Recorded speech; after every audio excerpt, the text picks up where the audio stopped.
Thank you all very much for coming. We're up to 20 people now. Well, it's a real great pleasure to welcome you to this OceanICU webinar.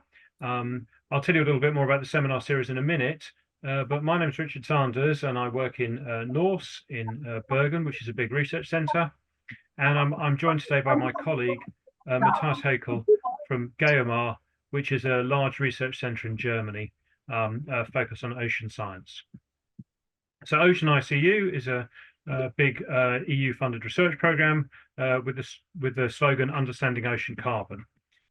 So we're going to expose you today to a very small part of it, and we hope you enjoy it. So thanks very much, and could I have the next slide, please?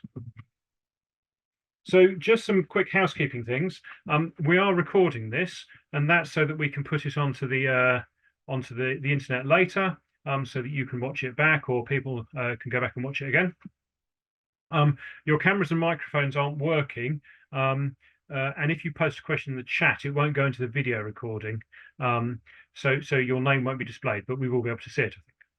So please do use the chat function to ask questions, and I will do my best to either answer them myself or send them to Matthias, and if neither of us can answer them, then we will get back to you. We do a goodie bag post-event that has some sort of extra information, so do look out for that. And if you have any problems, of course, during the session, then just the email address is there, and we have a team at Seascape Belgium who are monitoring that and can respond to queries. Next slide, please. So OceanICU, as I said, is a large EU program. It's really driven by this sort of rather stark fact that we face, which is that climate change is a very, very large and significant issue. And fundamentally, it's driven by the accumulation of CO2 in the atmosphere, driven by our activities. And in response to that, the EU has a policy framework that it terms the Green Deal, which requires us all to remove towards operating in a carbon neutral way. People who use the ocean are no different from anybody else. We all need to think about how to do this. And so there are lots of activities that we collectively do in the ocean that have carbon footprints. There's direct effects, so greenhouse gas production by shipping, for example. There's also indirect effects. So some of the things that we do in the ocean are so potentially large scale these days that they can distort the carbon cycle. And really the question that we want to ask within OceanICU is, how large are these indirect effects? So activities such as mining, trawling, dredging and drilling. How do they operate? And what can we do to minimize them? So those are quite big questions, and Matthias is going to give us a set of, he's going to talk to us about one particular facet of it, but I thought I'd just take a minute to tell you about the overall strategy. So next slide, please.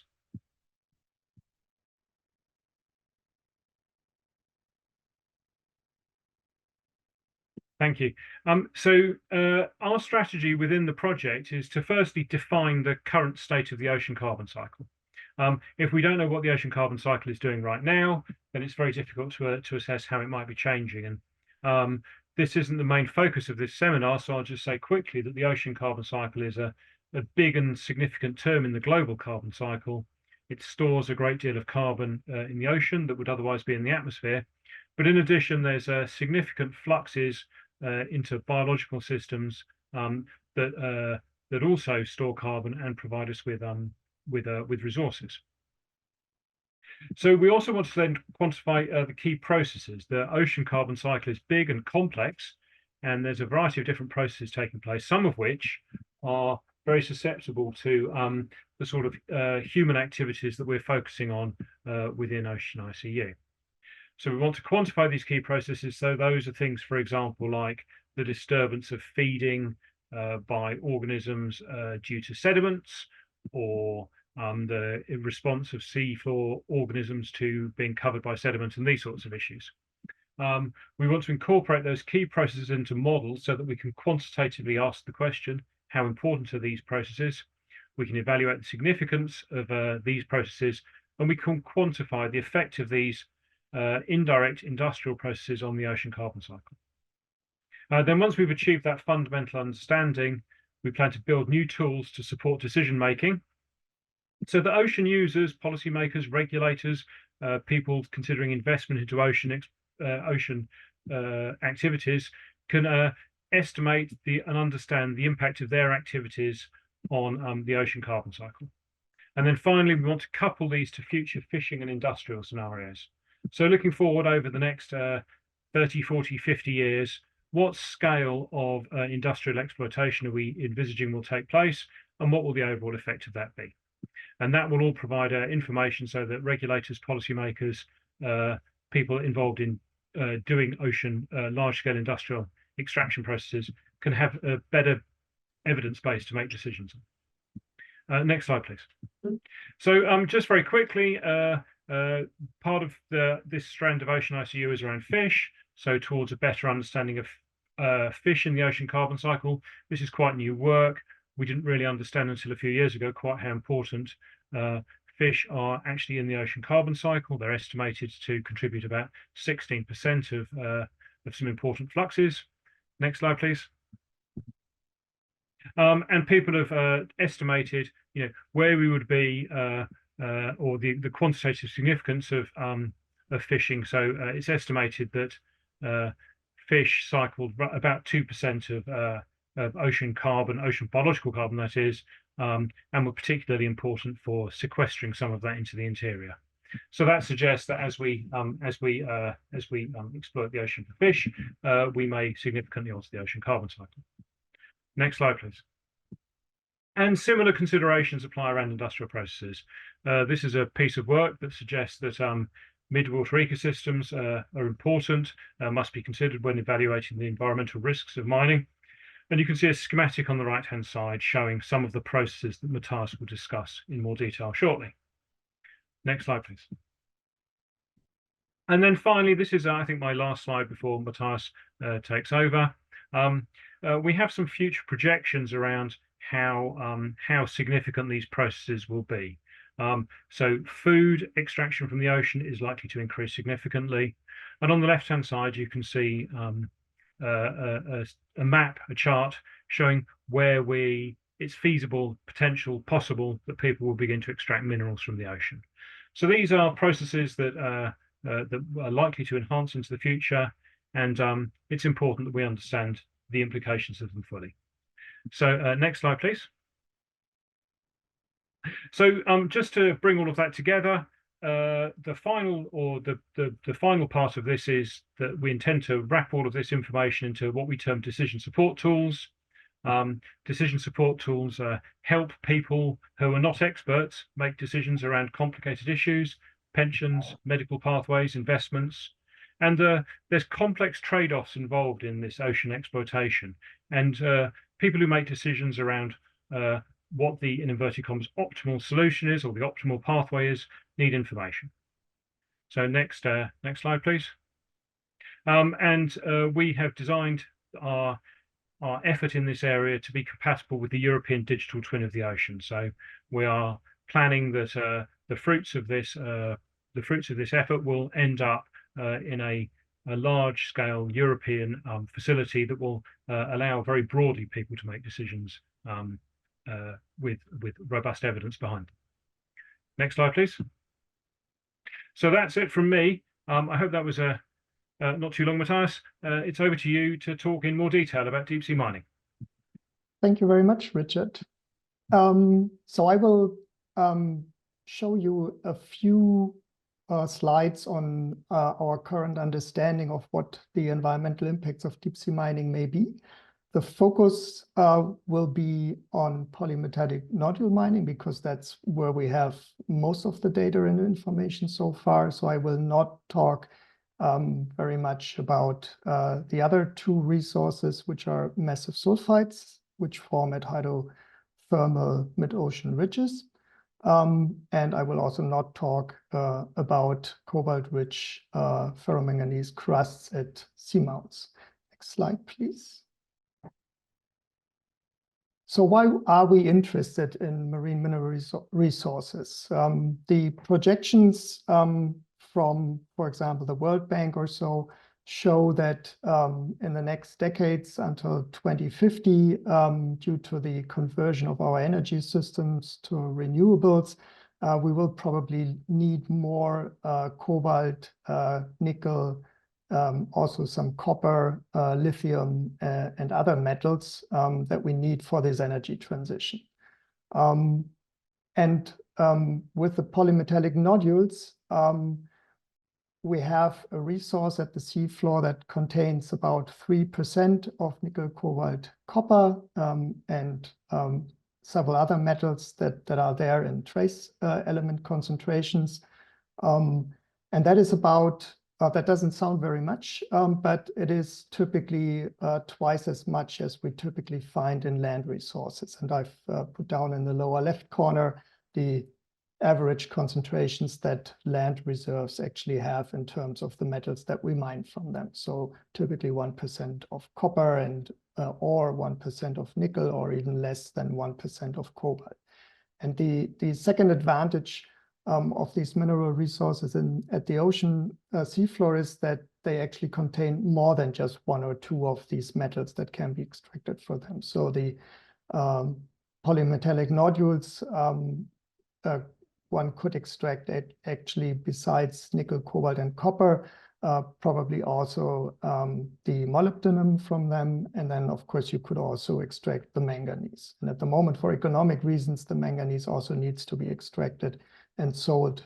So the price of nickel, cobalt, copper is at the moment not high enough to sustain economic mining of deep sea polymetallic nodules so far. And overall, the estimates are that we have 3 to 5 times more nickel and cobalt, and nickel in the polymetallic nodules compared to the land reserves that we know today, and about a third of the copper. For economic reasons, typically the industry says that about 2 to 3 million tons of nodules would be needed to be mined per year per operation. And in the Clarion-Clipperton zone, which is an area between Hawaii and the Mexican coast that was in the center of the map that Richard showed earlier on, this would equate to something like 200, maybe 300 square kilometers per year in mining operation. Currently, so for current demand of these metals, 5 polymetallic nodule mines would thus contribute to something like 10% of the global nickel demand, 25% of the global cobalt demand, and less than 1% to the global copper demand today. But 5 mines would already saturate the demand for manganese that we have globally. So at the moment, companies and contractors interested in doing deep sea mining typically say that only 3 or maybe 4 parallel mining operations would be feasible, because otherwise the manganese price would plummet and their economic model is gone. With the projections until 2050 and the increase of demand for the energy transition, 1 mining operation of polymetallic nodules would typically contribute then only to 1% of nickel and cobalt, and for copper it will never really play a role. Next slide, please. So this shows the map of the main contract area for the exploration of polymetallic nodules in the Clarion-Clipperton zone. So it basically lies between Hawaii and the Mexican coast, and the size of these contract areas that the International Seabed Authority is in charge of administering the resources outside the exclusive economic zones of countries has about the size of half of Europe. If you put it onto the US map, it's also similar, half of the size of the United States. Next slide, please.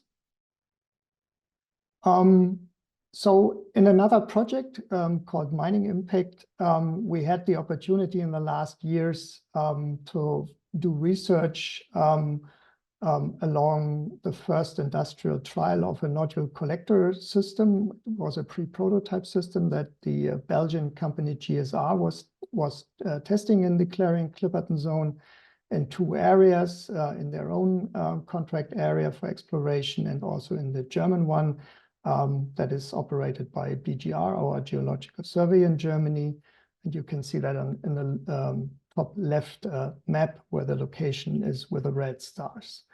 In both areas, we decided for a trial site where the collector would be driving and where we would expect the impact of resettlement of the suspended sediment plume during the mining operations. And then we also picked a reference site that shows a similar environmental conditions that reflect basically the conditions in the trial sites and could act as a reference site.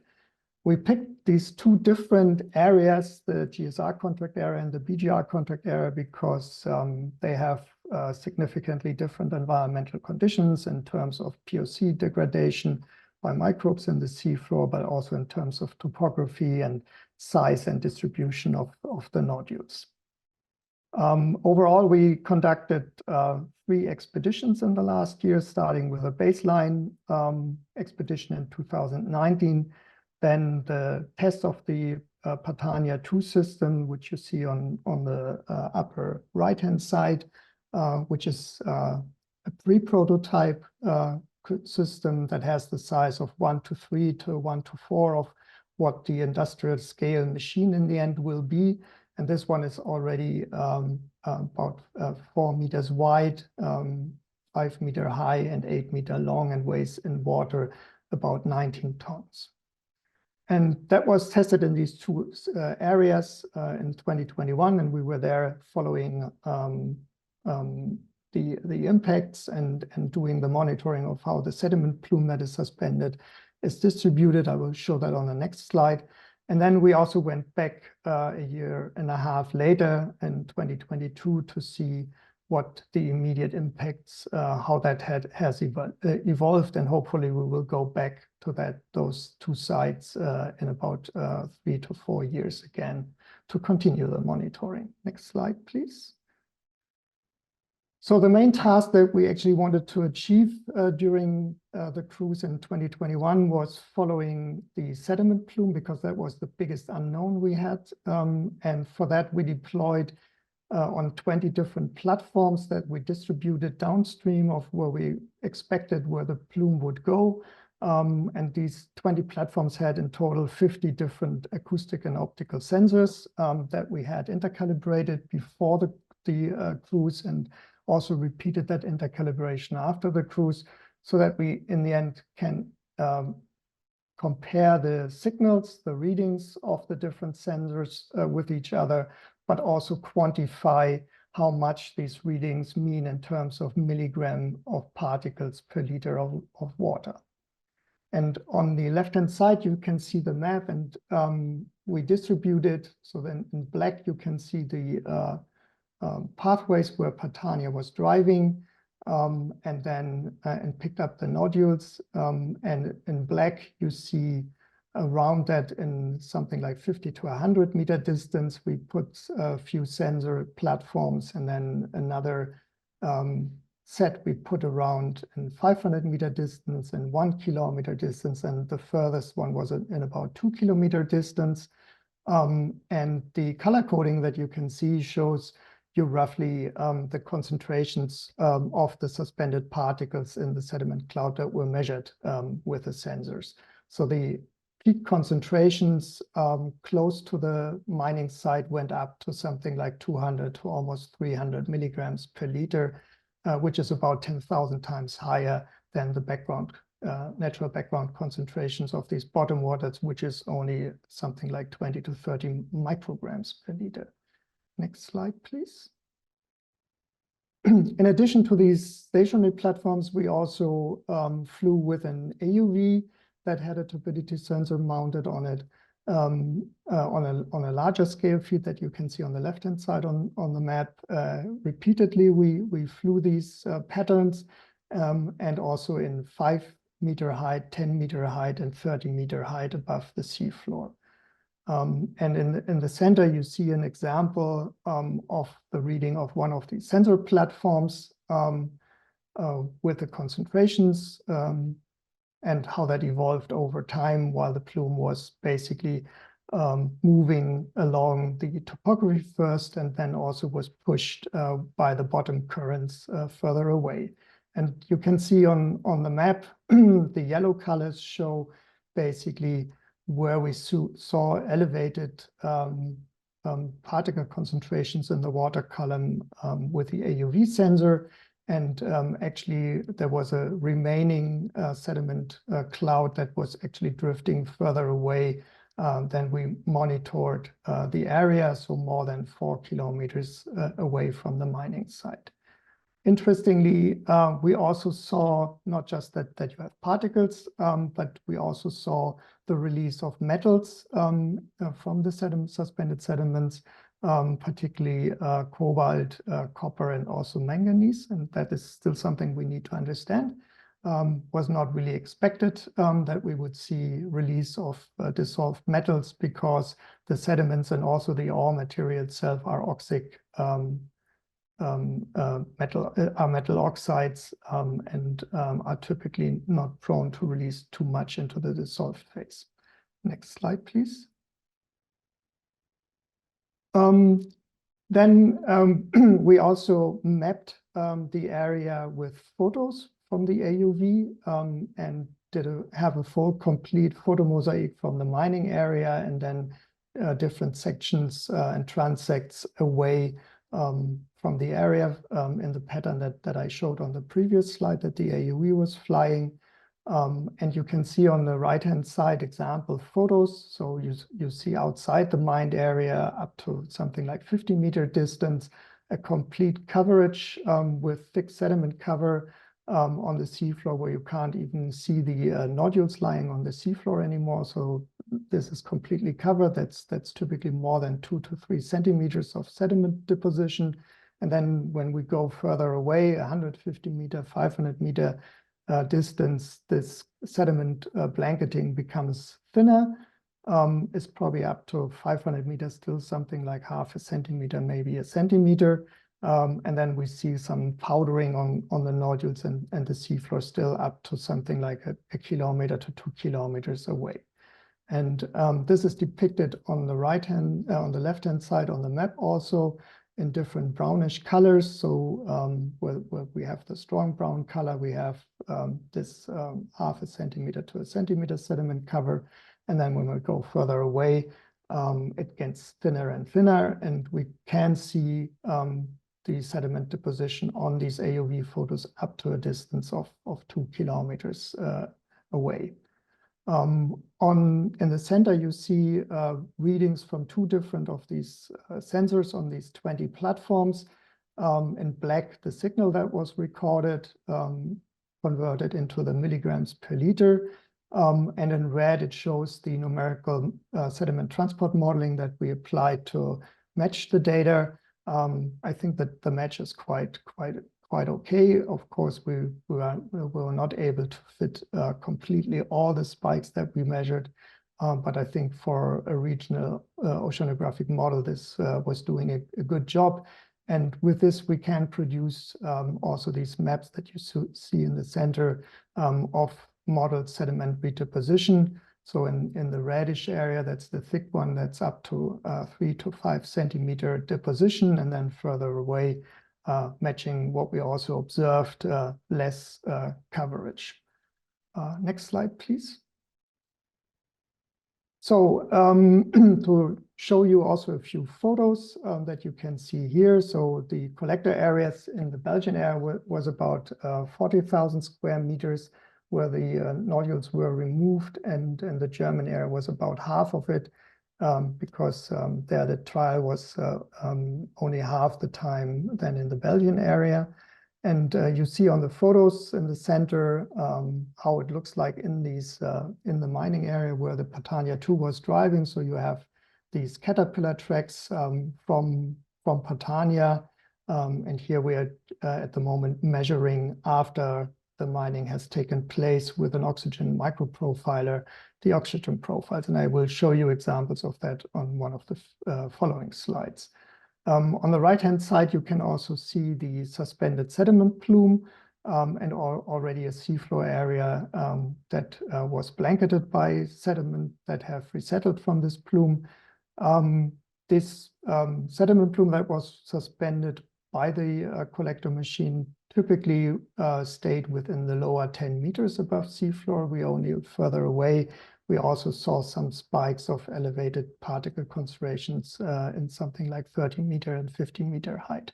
But the main part stayed close to the seafloor and was then distributing by the bottom current and its own plume dynamics. And on the left-hand side, you see a photo section of the photomosaic that we have from the entire mining area, and the brownish-colored image shows you the acoustic backscatter. So the darker brownish color shows you the area where the nodules are removed from the seafloor, so less acoustic energy is reflected, and the nodule as a hard ground has a lighter brownish color because there is more acoustic backscatter from this hard substrate nodules. So what we can summarize is that about 4 to 8 centimeters of the surface sediments were removed during the nodule collection process. And we see inside the mined areas and in a close vicinity a redeposition up to 2 to 3 centimeters, and then this thins out further away. And the sediment plume mainly stayed close to the seafloor within the lower 10 meters. But we have a remaining sediment plume that actually traveled further than 4 kilometers in 24 hours and actually left the area that we surveyed. Next slide, please. So how does the POC degradation processes that are driven by microbes in the deep sea floor actually react to this collection and removal of the surface sediment? What you can see here in this graph in black is the mean of the grayish individual profiles that we measured. That's the baseline pre-impact, showing the normal conditions, microbes consuming oxygen while they are degrading the organic carbon in the seafloor. And in orange, you see a measurement inside this mined area after 1.5 days, and you can see that the oxygen starts to penetrate into the seafloor. And if we look at the profile 1.5 years later, please click. Then you see that that's the dotted line. You see that this penetration of oxygen diffusing into the sediment has continued. A clear indication that there is no or very, very limited remineralization by microbes of organic carbon in the area where the collector has removed surface sediments with the nodules. And this also shows that there is actually, of course, no bioturbation going on anymore, since basically the entire bioturbated zone has been removed by the collection process. That's because that surface sediment have less shear strength, and with the sediment also the macro and myofauna living in the sediment has been removed. Next slide, please. So now we're looking at the oxygen profiles in the thick sediment deposition area. So this profile was taken about 50 meters away from the mining area, where in this case we have a sediment redeposition of about 2 centimeters. And the blue curve actually is this profile measured 1.5 days later. And we see inside these upper 2 centimeters that have been redeposited on the normal sediment, a stronger increase of oxygen consumption, so indicating that we may have actually an increased POC degradation by the microbes there. And 1.5 years later, please click. We actually see also that this tendency has continued. So in the areas where thick sediment blanketing happened. A lot of sediment was redeposited on the seafloor. We actually have an increased POC degradation rates compared to the baseline, which again is the black curve. And the question is, why is that? There are two possible explanations. One is that the macro and myofauna that was picked up by the collector with the sediments and were ejected at the back of the vehicle didn't survive this nodule collection process. And the other one, and so that would be fresh organic material that the microbes would start to degrade. For that to decide, we still need to see, for example, what the RNA analysis a year and a half later is telling us. These are still analyses that are ongoing.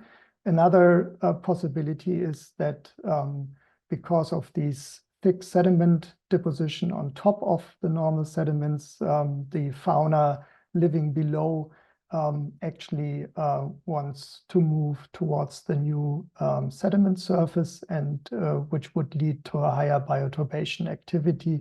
And that could also explain this higher overall POC degradation rates that we actually measured. Next slide, please. So overall, the impacts on the benthic ecosystem functions and the overall graph you see on the left-hand side shows this interaction between microbial organic matter degradation happening in the sediment and the bioturbation, which is mainly done by macrofauna living in the sediment. So this is this bioactive or bioturbated zone where the microbes degrade the labile organic carbon that rains down from the sea surface onto the seafloor. And it needs this combination of bioturbation to increase the zone where the organic carbon can be degraded.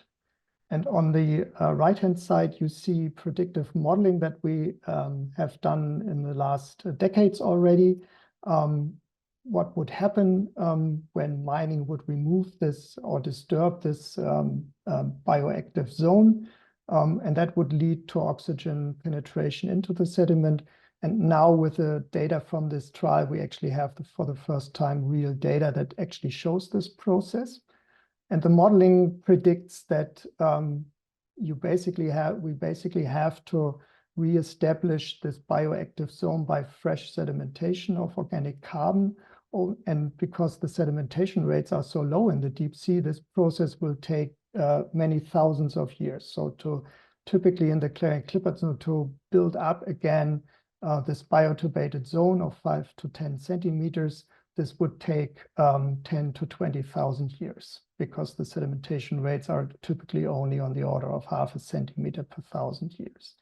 So this is basically the picture that we will have in areas of 200 to 300 square kilometers per year and operation when we relate this to industrial mining scales. So it takes, and that's the basis of the ecosystem because it releases the nutrients for the higher trophic levels, and the microbial growth is also food for the higher trophic levels. So this re-establishing of this situation would take many thousands of years already. And then, of course, the specific habitat that we have living in the polymetallic nodule areas, because the hard substrate actually is home to sessile organisms and also mobile organisms, that is basically gone on geological timescales, because these polymetallic nodules grow on a few millimeters per millions of years. Next slide, please. So the question in the end is, what does this impact on the seafloor and also in the water column that we still need to understand means in terms of the regional or global carbon cycle? The good news for the benthic carbon cycling is that the overall seafloor contributes only a small part. In the deep sea, only contributes something like 7 to 10% to the overall seafloor carbon remineralization. And that is because in the deep sea, only 1% or less of the primary production ends up at the seafloor. But we need to avoid that we impact the biological compound, which contains processes that are active in the upper 1,000 meters of the water column. On this graph, we also show the CO2 emissions. There are a couple of studies now out on predicting the CO2 emissions from mining operations. Only a very small fraction of the CO2 emissions are actually in the end due to the mining operation itself and the transport from sea to land for the processing. The estimates are that this would only contribute to something like 1 to 8% of the total carbon emissions of the mining process. The largest part, far more than 90% of the CO2 emissions are actually coming from the processing of the ores. And these numbers are these 5.5 to 6 million tons of CO2 per processing of 3 million tons of polymetallic nodules are actually on the order what the CO2 emissions also from land-based mining are. So they are very, very comparable. And then next slide, please.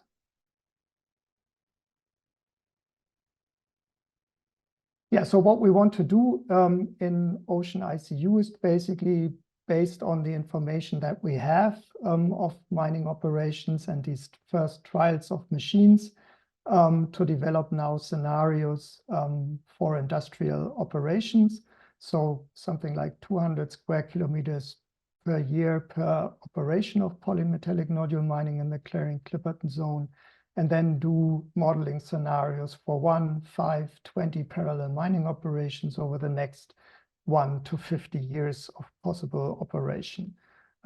See what the overall dispersal of the suspended plume at the seafloor from the collector will be, and also simulate what the dispersal of the return waste discharge water plume will be. And for that also, we will consider different scenarios of a re-injection within, for example, the upper 100 meters, the upper 1,000 to 1,500 meters. And then one scenario will surely be a re-injection at the seafloor in about 4-kilometer water depth. And we will analyze in regional and then eventually also in global models what the interaction of this sediment plume will be with the carbon pump processes. Next slide. Yeah, and with this, I would thank you and hand over back to Richard, I believe. So that was just fascinating, a real window into like what might be coming for us. So we're now moving to the part of the session where we're very happy to take your questions. So if you've got a question, then please do contact us. Matthias, I've got one question that I was watching. So doing all this work in the deep ocean to look at the impact of extracting sediments is it's quite daunting, but on the other hand, you can clearly do it. You can put a collector down, you can put instrumentation down to measure the impact, these sorts of things. How on earth do you go about doing something like that in the mid-water region where we might be injecting a plume at 700 meters or something? Yeah, that will be a little bit more challenging. So you would need a lot of moorings. You can, of course, fly with the AUV at different water depths. But overall, that behavior is then really in 3 dimensions compared to what we have done now, more or less in 2 dimensions with a couple of tens of meters to the above sea floor. So that will be a lot more challenging, certainly. And are there any plans to do that sort of work? Yeah, so GSR is at the moment aiming at testing their next collector stage in probably 2027. And that will include this riser system transporting the nodules up to the surface and then also include a re-injection of a wastewater stream. And we hope to be with the next phase of mining impact be at the site again and do the monitoring. Well, that's really exciting. So we haven't got any more questions in the chat any questions in the chat. So I'm assuming that that Matthias has answered all of your questions, but I can't believe that's true. So does anybody have any queries for Matthias or more broadly about the program as a whole? Fabio.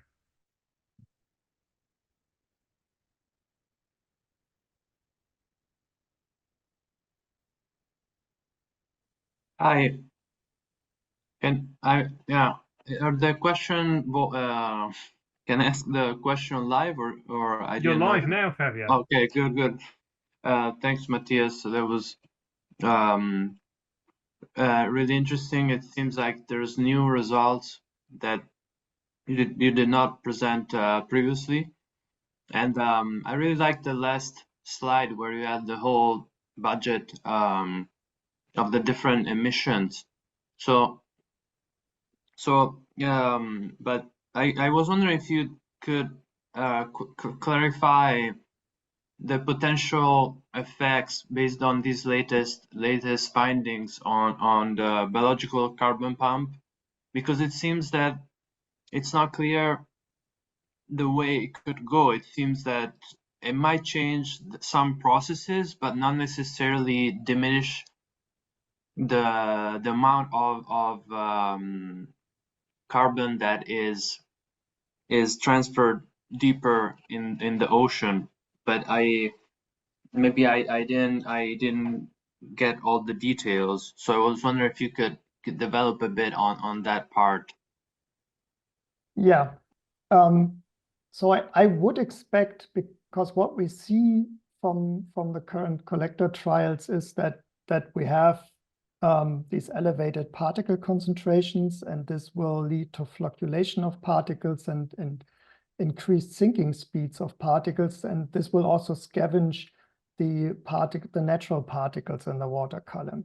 So I would expect that we get an increased export of organic carbon and inorganic carbon to the seafloor with a reinjection of a wastewater stream. So it's critical in the end to define in the regulations at which water depth this reinjection is allowed to take place. So if we do it in the depth in the surface waters, for example, where we have most of the biological carbon pump processes, the uptake of the organic carbon, phytoplankton, blooms, zooplankton living there and doing the processes, then at least on regional scale, we will probably have severe impacts.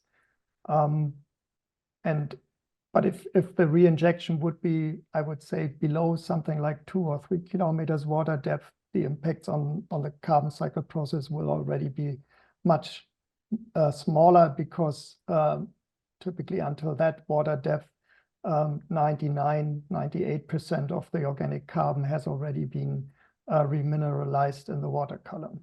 There's one, I'm going to try and bundle them together. So apologies if I don't do this terribly well, but the next one really is, what are the big issues? What are the most pressing questions that you think need looking at next? Yeah, ecotoxicity is for sure something to look into, and it's not so easy to be done, because in situ experiments can only be done during these cruises, so for a couple of days typically.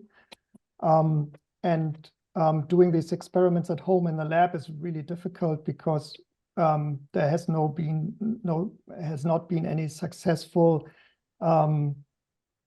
transfer of these animals from the deep sea into the lab, because they don't like to get this depressurization up on deck. So there are only experiments with a kind of equivalent shallow water species, but they typically also see or are used to higher concentrations of these metals in coastal waters, or higher particle concentrations, because that's what they see regularly with tidal currents and natural resuspension already. So we don't know if we can transfer these results to the deep water organisms. And then the larger scales questions are unknown, with connectivity of species, if these disturbances would in the end lead to separation of populations in the deep sea and would interrupt or disrupt the genetic connectivity between the different populations. We know that we have species connectivity over several thousands of kilometers across the entire Clarion-Clipperton zone, but for some species also across the entire Pacific. So these are the larger scale consequences that we can't really answer right now. We also don't have an ecosystem understanding how the food web and the connection also of the benthic food chain into the water, into the pelagic system actually works. So there are still plenty of questions to answer. Plenty of work to do. Okay, so there's another question from Simon Hulstrom. I'm from Seas at Risk, and Matthias, I'm going to give you a break, and I'm going to have a go at this one myself. Good. Okay, so Simon, you're asking around around plume building and flocculation. I don't know if that's the case. Matthias would be a better person to answer that. But I guess my perspective on this is that sounds like a really exciting possible thing to do, and that some of the work that Matthias described could easily be kind of applied to that scenario. Matthias, I don't know if you've got any comments on that.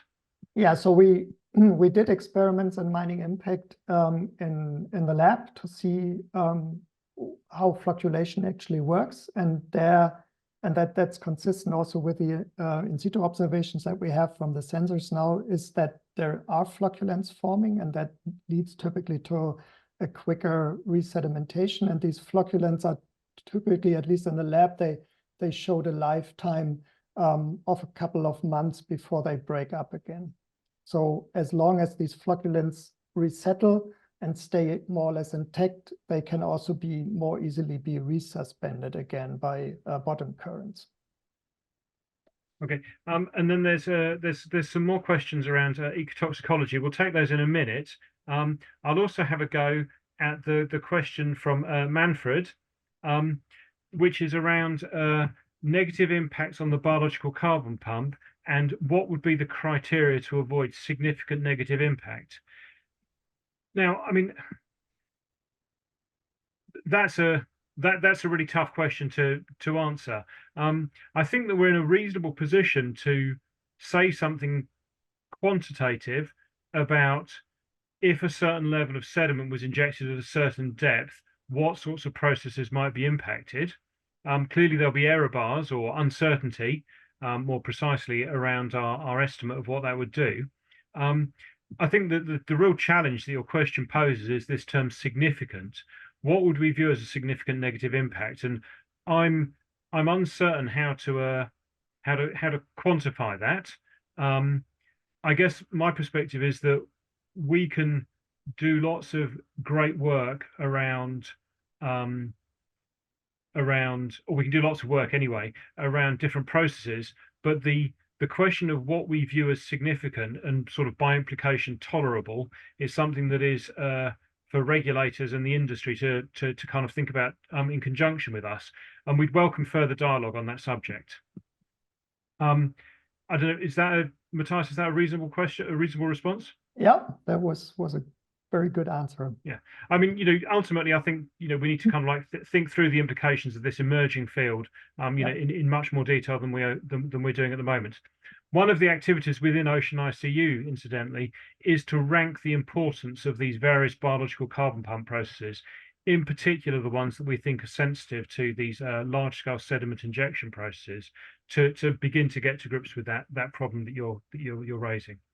Yeah, so the hope would be that with the scenarios that we develop, that in 2 or 3 years we're able to get towards an answer. I would probably not expect that we completely answer that question, but maybe have a better idea. Thanks, Matthew. Yeah, I mean, that's a dialogue that we'd be kind of like keen to promote within the community, within the project. And then I think we're going to have to finish in a little very shortly, because we're due to finish at 2, and I'm sure people have things to do. But Matthias, do you just want to very quickly say something about this ecotoxicological question around the impacts? Can you see that in the chat? I haven't opened the chat. Okay, well, I'll just Yep. relay it to you then. There's a suggestion that the impact of the sediment outweighed the impact of the ecotoxicity. In other words, that the sediment blanketing was the bigger impact. Is that a definitive statement or sort of a preliminary thing? Yeah, that could be, but I think to really understand that and do the weighing, we need to do more of these ecotox experiments. So that could be the case, at least for the nodules. That will be a completely different story when we talk about mining of massive sulphides, because they are reduced metals, and they would directly release the reduced metals, which have a higher toxicity. So that in the end also depends basically on the resource that is mined. Okay, so we've had a special request that you could say something about the metals company. I'm not familiar with this, but the question that they're asking for a quick response on is the metals company has conducted similar research in the Nori-D area. Are you aware of that, and have you kind of like compared thinking around what's going on there? Yeah, so that is basically directly the adjacent area south of the the BGR contract area. I have watched one or two of their webinars. They didn't release too much information yet, so I'm really looking forward to more detailed information to really compare that. So at the moment, with the amount of information that they have spread, I'm not really able to do a comparison. Okay, well, thanks for that. So we have 5 minutes left, and we've got a few wrap-up slides. Yes, so I'm falling into the classic trap of trying to read the chat and moderate the discussion at the same time. So I'm going to have to stop doing that. So I'd like to thank all of the really strong engagement in the chat, incidentally. We will go back to these chats and make in the parcel of information that we put together after this, we'll definitely be considering your questions. So if we haven't got to them, then I'm sorry, but we will get to them as we wrap this up. So could I just have the next slide, please? What we've exposed you to today is just one facet of the program. The program goes on for about another 2 or 3 years yet.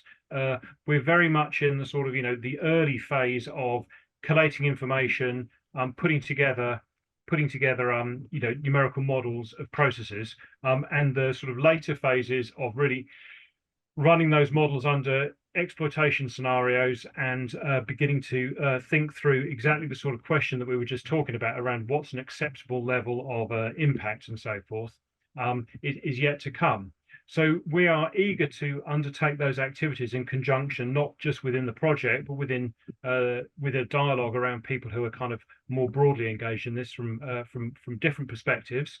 And we're very keen to talk to groups such as that. So if you would like to engage further in this part of the project, then please do get in touch, because we're very, very happy and have resources to broker that discussion and to look forward together collectively around the impact of these processes on the ocean carbon cycle. So I think that's it from me. I'd just like to thank you all for coming. And we do have some upcoming webinars.